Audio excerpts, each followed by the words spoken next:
Hi ಸ್ನೇಹಿತರೆ, ಎಲ್ಲರಿಗೂ ನಮಸ್ಕಾರ. ನೋಡಿ, ಗೃಹಲಕ್ಷ್ಮಿ ಯೋಜನೆಯ ಪ್ರತಿಯೊಂದು ಫಲಾನುಭವಿಗಳಿಗೆ ಸರ್ಕಾರದಿಂದ ಭರ್ಜರಿ ಗುಡ್ಡಿಸ್ನ ಕೊಟ್ಟಿದ್ದು, ನಿಮ್ಮ ಬ್ಯಾಂಕ್ ಖಾತೆಗೆ ಗೃಹಲಕ್ಷ್ಮಿ ಯೋಜನೆಯ 2,000 ಹಣ ಬದಲಿಗೆ ಪ್ರತಿ ತಿಂಗಳು 4,000 ಹಣನ ಸರ್ಕಾರ ಜಮಾ ಮಾಡುತ್ತೆ. ಇನ್ನು ಮುಂದೆ ಗೃಹಲಕ್ಷ್ಮಿ ಯೋಜನೆಯ ಪ್ರತಿಯೊಂದು ಫಲಾನುಭವಿಗಳಿಗೆ ಪ್ರತಿ ತಿಂಗಳು 4,000 ಹಣನ ಸರ್ಕಾರ ಜಮಾ ಮಾಡ್ತಾ ಇದ್ದು, ಬನ್ನಿ ಹೇಗೆ ಈ 4,000 ಹಣ ಜಮಾ ಆಗ್ತಾ ಇದೆ ಮತ್ತು ಇಂದು ಶುಕ್ರವಾರ ಏಪ್ರಿಲ್ 11ರಂದು ಕರ್ನಾಟಕದ 25 ಜಿಲ್ಲೆಗಳಿಗೆ ಗೃಹಲಕ್ಷ್ಮಿ ಯೋಜನೆಯ 4,000 ಹಣ ಮತ್ತು ಅನ್ನಭಾಗ್ಯ ಯೋಜನೆಯ 5 ತಿಂಗಳ 2,000 ಹಣನ ಸರ್ಕಾರ ಜಮಾ ಮಾಡ್ತಾ ಇದೆ.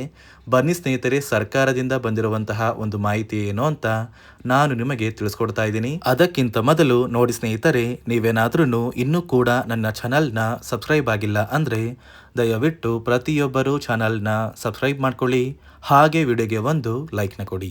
ಹೌದು ವೀಕ್ಷಕರೇ, ಗೃಹಲಕ್ಷ್ಮಿ ಯೋಜನೆಯ ಪ್ರತಿಯೊಂದು ಫಲಾನುಭವಿಗಳಿಗೆ ಪ್ರತಿ ತಿಂಗಳು 2,000 ಹಣ ಜಮಾ ಆಗ್ತಾ ಇತ್ತು. ಆದರೆ ಇನ್ನು ಮುಂದೆ ಫಲಾನುಭವಿಗಳ ಬ್ಯಾಂಕ್ ಖಾತೆಗೆ 2,000 ಹಣ ಬದಲು 4,000 ಹಣ ನಿಮ್ಮ ಬ್ಯಾಂಕ್ ಖಾತೆಗೆ ಜಮಾ ಆಗ್ತಾ ಇದೆ. ಸರ್ಕಾರದಿಂದ ಬಂದಿರುವಂತಹ ಒಂದು ಮಾಹಿತಿಯ ಪ್ರಕಾರ ಗೃಹಲಕ್ಷ್ಮಿ ಯೋಜನೆಯ ಹಣನ ಏರಿಕೆ ಮಾಡಿ ಪ್ರತಿ ತಿಂಗಳು 4,000 ಹಣನ ಜಮಾ ಮಾಡುವುದಾಗಿ ಕಾಂಗ್ರೆಸ್ನ ಸಚಿವರೊಬ್ಬರು ಪ್ರತಿಯೊಂದು ಫಲಾನುಭವಿಗಳಿಗೆ ಭರ್ಜರಿ ಗುಡಿಸ್ನ ಕೊಟ್ಟಿದ್ದಾರೆ. ಹಾಗಾದರೆ ನಿಮ್ಮ ಬ್ಯಾಂಕ್ ಖಾತೆಗೆ 4,000 ಹಣ ಖಂಡಿತವಾಗಿಯೂ ಜಮಾ ಆಗುತ್ತಾ ಅಂತ ನೀವು ಕೇಳ್ಬೋದು. ಹೌದು ವೀಕ್ಷಕರೇ, ನಿಮ್ಮ ಬ್ಯಾಂಕ್ ಖಾತೆಗೆ 4,000 ಹಣ ಜಮಾ ಆಗುತ್ತೆ.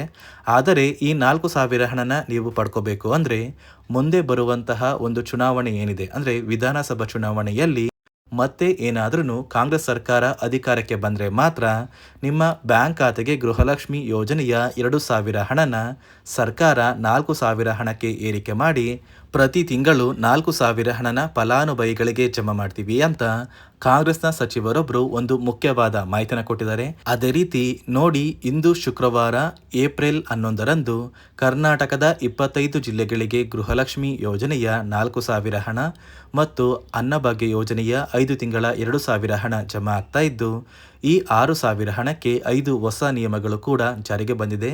ಬನ್ನಿ ಸ್ನೇಹಿತರೆ, ಈ ನಿಯಮಗಳು ಏನು ಅಂತ ಕೂಡ ತಿಳಿಸ್ಕೊಡ್ತೀನಿ.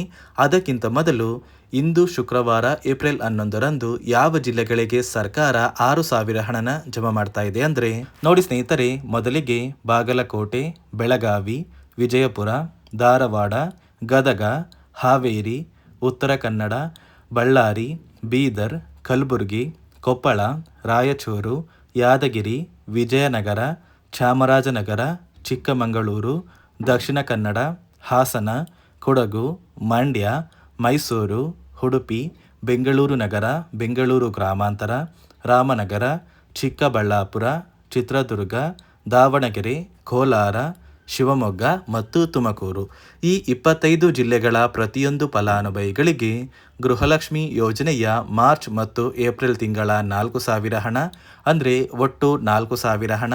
ಅದೇ ರೀತಿ ಅನ್ನಭಾಗ್ಯ ಯೋಜನೆಯ ಕಳೆದ 5 ತಿಂಗಳ ಪೆಂಡಿಂಗ್ ಇರುವ 2,000 ಹಣ, ಒಟ್ಟು 6,000 ಹಣನ ಸರ್ಕಾರ ಜಮಾ ಮಾಡ್ತಾ ಇದ್ದು, ನಿಮ್ಮ ಬ್ಯಾಂಕ್ ಖಾತೆಗೆ ಇಲ್ಲಿಯವರೆಗೂ ಗೃಹಲಕ್ಷ್ಮಿ ಯೋಜನೆಯ 17 ಅಥವಾ 18 ಕಂತಿನ ಹಣನ ಪಡ್ಕೊಂಡಿದ್ರೆ ಸಾಕು. ಆದಷ್ಟು ಬೇಗ ಪ್ರತಿಯೊಂದು ಫಲಾನುಭವಿಗಳಿಗೆ ಸರ್ಕಾರದಿಂದ ಈ 6,000 ಹಣ ಜಮಾ ಆಗುತ್ತೆ. ಅದೇ ರೀತಿ ಮುಂದಿನ ತಿಂಗಳಿಂದ ಅನ್ನಭಾಗ್ಯ ಯೋಜನೆಯ ಅಕ್ಕಿ ಬದಲು ಹಣನ ಸರ್ಕಾರ ಕ್ಯಾನ್ಸಲ್ ಮಾಡಿದೆ. ಯಾಕಂದರೆ ಪ್ರತಿಯೊಂದು ಫಲಾನುಭವಿಗಳಿಗೆ ತಲಾ 15 ಕೆಜಿ ಅಕ್ಕಿನ ಸರ್ಕಾರ ಕೊಡ್ತಾ ಇದ್ದು, ಇನ್ನು ಮುಂದೆ ಅನ್ನಭಾಗ್ಯ ಯೋಜನೆಯ ಅಕ್ಕಿ ಬದಲು ಹಣ ಜಮಾ ಆಗೋದಿಲ್ಲ. ನೋಡಿ ಸ್ನೇಹಿತರೆ, ಈ ಬಾರಿ ಸುಮಾರು 1 ಲಕ್ಷಕ್ಕಿಂತ ಅಧಿಕ ಫಲಾನುಭವಿಗಳ ಬ್ಯಾಂಕ್ ಖಾತೆಗೆ ಸರ್ಕಾರ ಗೃಹಲಕ್ಷ್ಮಿ ಯೋಜನೆಯ ಹಣನ ಜಮಾ ಮಾಡ್ತಾ ಇಲ್ಲ. ಕಾರಣ ಏನು ಅಂದರೆ, ನಿಮ್ಮ ಬ್ಯಾಂಕ್ ಖಾತೆಗೆ ಡೆಬಿಟ್ ಮೂಲಕ ಹಣ ಜಮಾ ಮಾಡುವಂತಹ ಸಂದರ್ಭದಲ್ಲಿ ಸರ್ಕಾರ ಸಾಕಷ್ಟು ಫಲಾನುಭವಿಗಳ ಒಂದು ಬ್ಯಾಂಕ್ ಖಾತೆಗೆ ಹಣ ಜಮಾ ಮಾಡೋದನ್ನು ಕ್ಯಾನ್ಸಲ್ ಮಾಡಿದೆ. ಯಾಕಂದರೆ ಇತ್ತೀಚೆಗೆ ಹಣಕಾಸು ಇಲಾಖೆ ಜಾರಿಗೆ ತಂದಿರುವ 5 ನಿಯಮಗಳ ಆಧಾರದ ಮೇಲೆ ಪ್ರತಿಯೊಂದು ಫಲಾನುಭವಿಗಳಿಗೆ ಸರ್ಕಾರ ಈ ಒಂದು ಹಣನ ಜಮಾ ಮಾಡ್ತಾ ಇದ್ದು, ಯಾರೆಲ್ಲ ಫಲಾನುಭವಿಗಳು ಈ ನಿಯಮಗಳನ್ನ ಪಾಲಿಸಿಲ್ಲ ನಿಮ್ಮ ಬ್ಯಾಂಕ್ ಖಾತೆಗೂ ಕೂಡ ಹಣ ಜಮಾ ಆಗೋದಿಲ್ಲ. ಹಾಗಾದರೆ ಬನ್ನಿ ಸ್ನೇಹಿತರೆ, ಸರ್ಕಾರ ಜಾರಿಗೆ ತಂದಿರುವ ಆ 5 ಹೊಸ ನಿಯಮಗಳು ಏನು ಅಂತ ನಾನು ನಿಮಗೆ ತಿಳಿಸ್ಕೊಡ್ತಾ ಇದ್ದೀನಿ. ನೋಡಿ ಸ್ನೇಹಿತರೆ, ಮೊದಲನೆಯ ಒಂದು ನಿಯಮ ಬಂದು, ಸಾಕಷ್ಟು ಫಲಾನುಭವಿಗಳು ಹೊಂದಿರುವಂತಹ ಒಂದು ರೇಷನ್ ಕಾರ್ಡ್ ಏನಿದೆ, ಆ ಒಂದು ರೇಷನ್ ಕಾರ್ಡ್ನ ಮನೆಯ ಸದಸ್ಯರ ಪ್ರತಿಯೊಬ್ಬರ ಒಂದು ಆಧಾರ್ ಕಾರ್ಡ್ನ ನಿಮ್ಮ ರೇಷನ್ ಕಾರ್ಡ್ಗೆ ಕಡ್ಡಾಯವಾಗಿ ಲಿಂಕ್ ಮಾಡಿಸ್ಬೇಕು.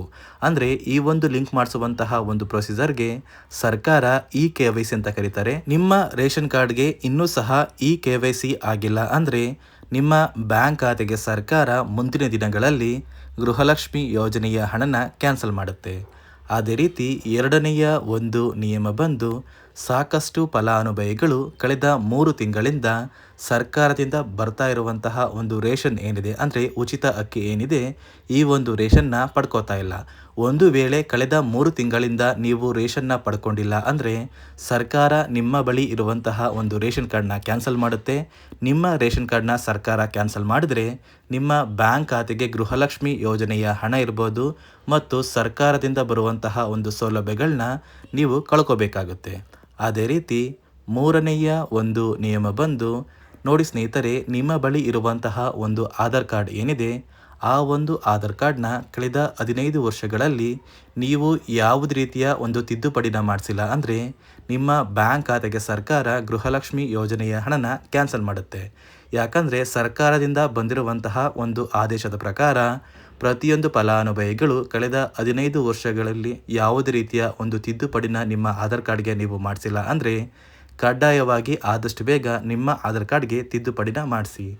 ಅದೇ ರೀತಿ ನಾಲ್ಕನೆಯ ಒಂದು ನಿಯಮ ಬಂದು, ನಿಮ್ಮ ಕುಟುಂಬದ ಒಂದು ವಾರ್ಷಿಕ ಆದಾಯ 7 ಲಕ್ಷಕ್ಕಿಂತ ಕಡಿಮೆ ಇರಬೇಕು. ಒಂದು ವೇಳೆ ನಿಮ್ಮ ಕುಟುಂಬದ ವಾರ್ಷಿಕ ಆದಾಯ 7 ಲಕ್ಷಕ್ಕಿಂತ ಜಾಸ್ತಿ ಇದ್ದರೆ ನಿಮ್ಮ ಬ್ಯಾಂಕ್ ಖಾತೆಗೆ ಸರ್ಕಾರ ಗೃಹಲಕ್ಷ್ಮಿ ಯೋಜನೆಯ ಹಣನ ಕ್ಯಾನ್ಸಲ್ ಮಾಡುತ್ತೆ. ಅದೇ ರೀತಿ ಐದನೆಯ ಒಂದು ನಿಯಮ ಬಂದು, ನಿಮ್ಮ ಕುಟುಂಬದ ಸದಸ್ಯರು ಅಥವಾ ಗೃಹಲಕ್ಷ್ಮಿ ಯೋಜನೆಯ ಫಲಾನುಭವಿಗಳು ಯಾರು ಕೂಡ ಸರ್ಕಾರಿ ನೌಕರರಾಗಿ ಕಾರ್ಯನಿರ್ವಹಿಸ್ತಾ ಇರಬಾರ್ದು. ಒಂದು ವೇಳೆ ನಿಮ್ಮ ಕುಟುಂಬದಲ್ಲಿ ಯಾರೇ ಆಗಿದ್ರೂ ಸರ್ಕಾರಿ ನೌಕರರಾಗಿ ಕಾರ್ಯನಿರ್ವಹಿಸ್ತಾ ಇದ್ದರೆ ನಿಮ್ಮ ಬ್ಯಾಂಕ್ ಖಾತೆಗೆ ಗೃಹಲಕ್ಷ್ಮಿ ಯೋಜನೆಯ ಹಣ ಕ್ಯಾನ್ಸಲ್ ಆಗುತ್ತೆ. ಈ 5 ನಿಯಮಗಳ ಆಧಾರದ ಮೇಲೆ ಪ್ರತಿಯೊಂದು ಫಲಾನುಭವಿಗಳಿಗೆ ಸರ್ಕಾರ ಹಣ ಜಮಾ ಮಾಡ್ತಾ ಇದೆ. ಒಂದು ವೇಳೆ ನೀವು ಈ 5 ನಿಯಮಗಳನ್ನ ಪಾಲಿಸಿಲ್ಲ ಅಂದರೆ ನೀವು ಕೂಡ ಗೃಹಲಕ್ಷ್ಮಿ ಯೋಜನೆಯ ಹಣದಿಂದ ವಂಚಿತರಾಗಬೇಕಾಗುತ್ತೆ. ನೋಡಿ ಸ್ನೇಹಿತರೆ, ಇಂದು ಶುಕ್ರವಾರ ಏಪ್ರಿಲ್ 11ರಂದು ಪ್ರತಿಯೊಂದು ಫಲಾನುಭವಿಗಳಿಗೆ ಸರ್ಕಾರ ಮಾರ್ಚ್ ಮತ್ತು ಏಪ್ರಿಲ್ ತಿಂಗಳ 4,000 ಹಣ, ಅದೇ ರೀತಿ ಅನ್ನಭಾಗ್ಯ ಯೋಜನೆಯ ಕಳೆದ 5 ತಿಂಗಳ ಪೆಂಡಿಂಗ್ ಇರುವ 2,000 ಹಣ, ಒಟ್ಟು 6,000 ಹಣನ 25 ಜಿಲ್ಲೆಗಳಿಗೆ ಸರ್ಕಾರ ಜಮಾ ಮಾಡ್ತಾ ಇದೆ. ನಿಮ್ಮ ಬ್ಯಾಂಕ್ ಖಾತೆಗೆ ಏಪ್ರಿಲ್ 15ರಷ್ಟರಲ್ಲಿ ಪ್ರತಿಯೊಂದು ಫಲಾನುಭವಿಗಳು ಈ 6,000 ಹಣನ ಪಡ್ಕೋತೀರಾ. ಸರ್ಕಾರದಿಂದ ಇಲ್ಲಿಯವರೆಗೂ 17 ಅಥವಾ 18 ಕಂತಿನ ಹಣನ ಪಡ್ಕೊಂಡಿದ್ರೆ ಸಾಕು, ಕೆಲವೇ ದಿನಗಳಲ್ಲಿ ಪ್ರತಿಯೊಂದು ಫಲಾನುಭವಿಗಳಿಗೆ ಈ ಒಂದು ಹಣ ಜಮಾ ಆಗುತ್ತೆ ಅಂತ ಹೇಳ್ತಾ, ಇದಿಷ್ಟು ಗೃಹಲಕ್ಷ್ಮಿ ಮತ್ತು ಅನ್ನಭಾಗ್ಯ ಯೋಜನೆಯ ಪ್ರತಿಯೊಂದು ಫಲಾನುಭವಿಗಳಿಗೆ ಸರ್ಕಾರದಿಂದ ಬಂದಿರುವಂತಹ ಒಂದು ಹೊಸ ಮಾಹಿತಿಯಾಗಿದೆ. ನೋಡಿ ಸ್ನೇಹಿತರೆ, ನಾನು ಕೊಟ್ಟಿರುವಂತಹ ಮಾಹಿತಿ ನಿಮಗೆ ಇಷ್ಟ ಆಗಿದ್ದರೆ ದಯವಿಟ್ಟು ಪ್ರತಿಯೊಬ್ಬರು ನನ್ನ ಚಾನಲ್ನ ಸಬ್ಸ್ಕ್ರೈಬ್ ಮಾಡ್ಕೊಳ್ಳಿ, ಹಾಗೆ ವಿಡಿಯೋಗೆ ಒಂದು ಲೈಕ್ನ ಕೊಡಿ.